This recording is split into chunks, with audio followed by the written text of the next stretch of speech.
کہ اللہ جل شانہ نے جگہ جگہ کہا کہ یہ دنیا، یہ آسمان و زمین جو اللہ نے وما خلقنا السماء والارض وما بینہما باطلا، سورہ صاد میں پیچھے گزرا ہے، وما خلقنا السماء والارض وما بینہما باطلا، ہم نے آسمان و زمین کو باطل پیدا نہیں کیا۔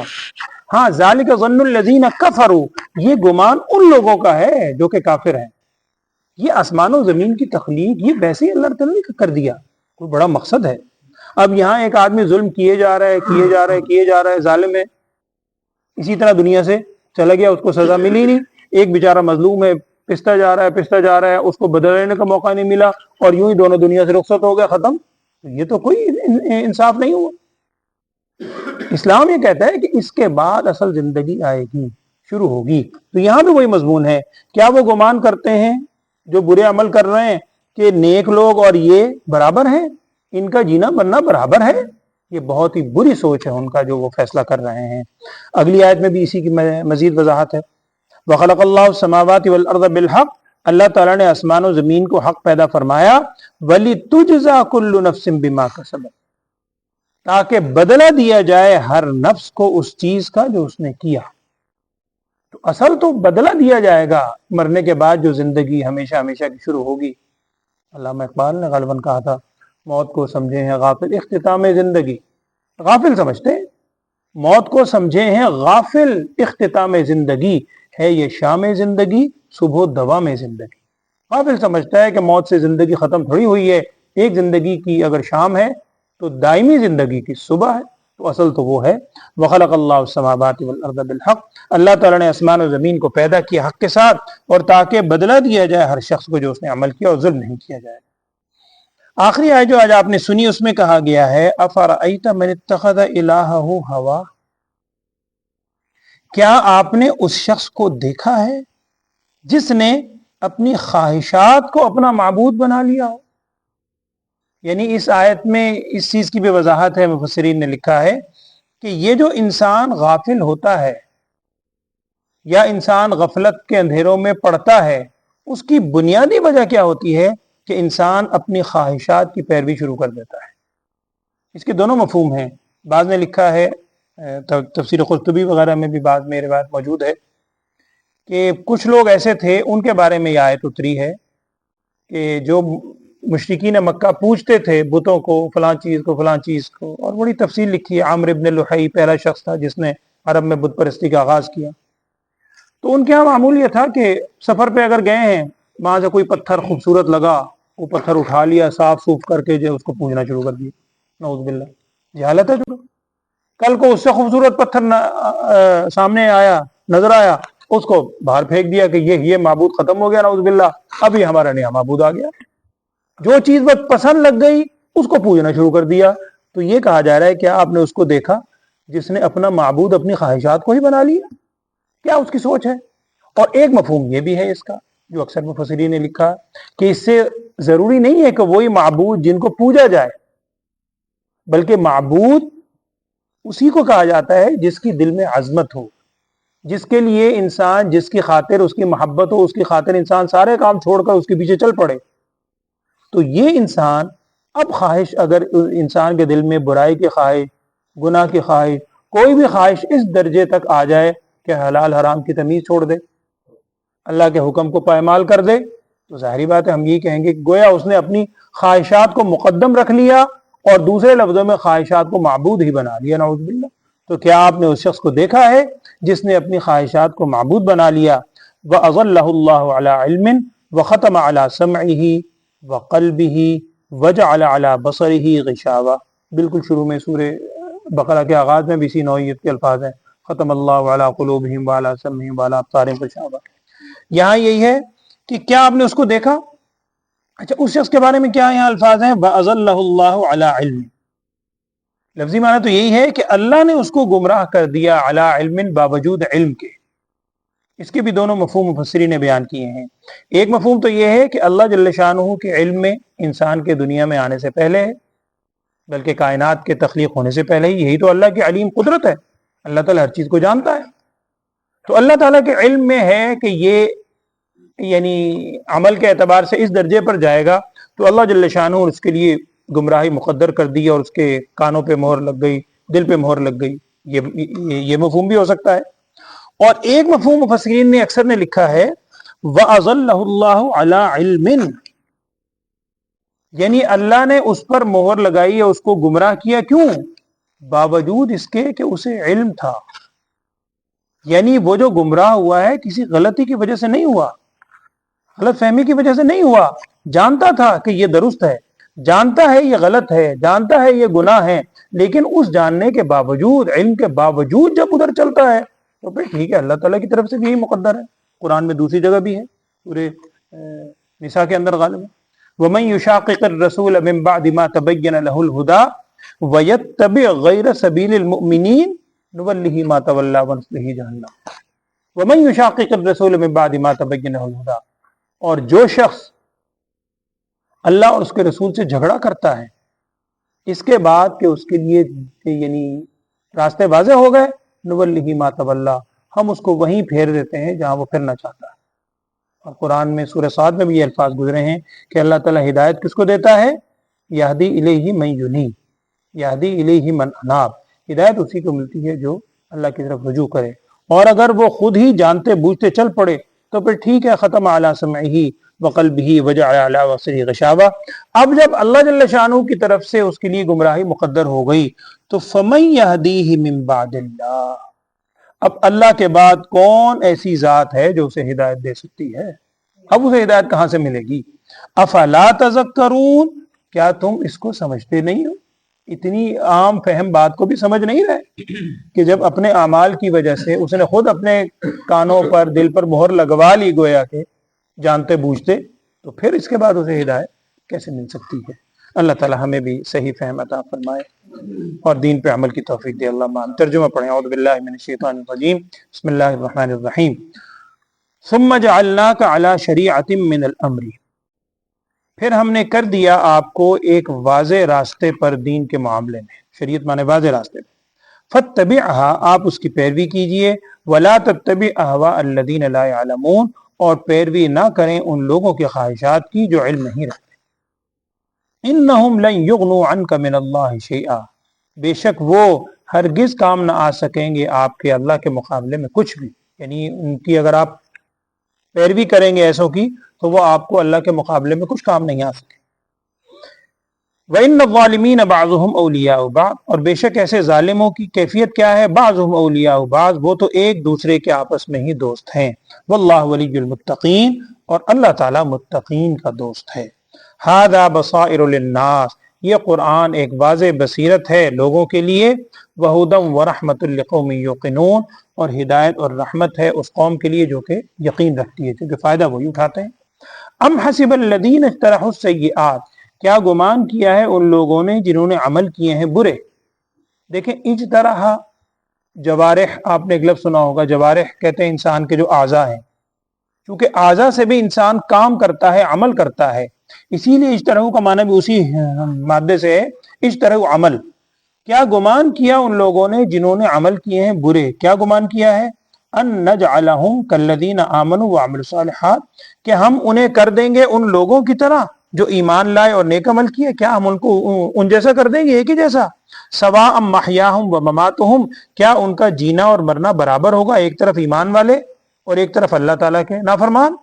ساء ما یحکمون، بہت برا ہے وہ فیصلہ جو انہوں نے کیا ہے. وخلق اللہ السماوات والارض بالحق، اللہ تعالیٰ نے آسمان و زمین کو پیدا کیا حق کے ساتھ. وَلِتُجْزَى كُلُّ نَفْسٍ بِمَا كَسَبَتْ، اور تاکہ بدلہ دیا جائے ہر شخص کو اس چیز کا جو اس نے عمل کیا. وَهُمْ لَا يُظْلَمُونَ، اور ان پر ظلم نہیں کیا جائے گا. أَفَرَأَيْتَ مَنِ اتَّخَذَ إِلَٰهَهُ هَوَىٰ، کیا آپ نے دیکھا اس شخص کو جس نے بنا لیا اپنا معبود خواہشات کو اپنا معبود بنا لیا. وَأَضَلَّهُ اللَّهُ عَلَىٰ عِلْمٍ، اور اللہ تعالیٰ نے اسے گمراہ کر دیا علم کے باوجود. وَخَتَمَ عَلَىٰ سَمْعِهِ وَقَلْبِهِ، اور مہر لگا دی اللہ نے اس کے کانوں پر اور اس کے دل پر. وَجَعَلَ عَلَىٰ بَصَرِهِ غِشَاوَةً، اور اللہ نے اس کی آنکھوں پر پردہ کر دیا. فَمَن يَهْدِيهِ مِن بَعْدِ اللَّهِ، پس کون ہے جو اسے ہدایت دے اللہ کے بعد. افلا تذکرون، کیا وہ نصیحت حاصل نہیں کرتے؟ یا دوسرے لفظوں میں کیا ہم نصیحت حاصل نہیں کرتے؟ اللہ ہمیں نصیحت حاصل کرنے کی توفیق دے. اللہم آمین. الحمدللہ رب العالمین اللہم صلی علی سیدنا و مولانا محمد وعلی آل سیدنا و مولانا محمد وبارک وسلم اللہم یا شافی الامراض اشف مرضانا یا قاضی الحاجات اقض حاجاتنا انت ولینا فاغفر لنا وارحمنا وانت خیر الراحمین۔ یا اللہ ہم سب کے گناہوں کو خطاؤں کو معاف فرما، تمام لغزشات سے درگزر فرما۔ قرآن کی جتنی تعلیمات ہم روز پڑھتے سنتے ہیں ہم سب کو ان پر عمل کرنے کی بھی توفیق عطا فرما، قرآنی زندگی ہمیں عطا فرما، قرآن کا قاری اور قرآن کا عامل ہم سب کو بنا۔ یا اللہ جتنے لوگ اس جہاں سے رخصت ہو گئے سب کی مغفرت فرما، سب کے درجات کو بلند فرما۔ ہمارے کالج کے اندر ایک ملازم ابھی کل پرسوں ان کا انتقال ہوا، ان کے لیے بھی دعا فرمائے، اللہ تعالیٰ ان کی درجات بلند فرمائے۔ اللہ تعالیٰ اور بھی ہمارے جتنے لوگ اس جہاں سے رخصت ہو گئے سب کی مغفرت فرما۔ یا اللہ جتنے لوگ بیمار ہیں تمام بیماروں کو صحت والی زندگی عطا فرما۔ حافظ رضوان صاحب کے بارے میں بھی معلوم ہوا ہے لاہور واپس آ گئے، اللہ انہیں بال بال صحت عطا فرمائے، اللہ تعالیٰ انہیں اس تکلیف والی آزمائش سے اس کو صحت کے ساتھ تبدیل فرما دے۔ وصلی اللہ تعالیٰ علی خیر خلقہ سیدنا و مولانا محمد وعلی آلہ وصحبہ۔